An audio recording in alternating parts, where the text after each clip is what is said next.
Okay, so you sellers out there who are a little frustrated because the market's a little soft, it's a little harder to sell your home, and you don't really want to give up that 3% mortgage for more expensive financing in your next home, what are the 3 best improvements that you can make to your home that will give you the best bang for the buck on your dollar?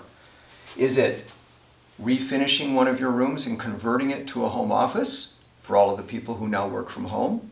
Or would it be B, finishing your basement?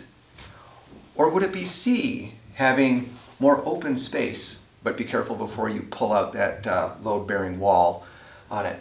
Well, the answer to the question is none of the above.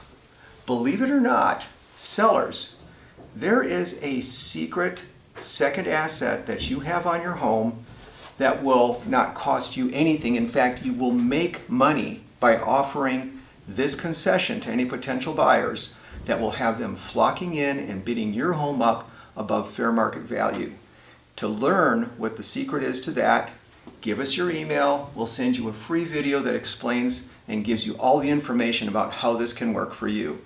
Thanks for coming into thecreditjungle.com today. This is George Anderson. Push button, get mortgage professional, not real estate professional, mortgage professional, and I'll talk to you soon. Thanks. George of the jungle, strong as he can be.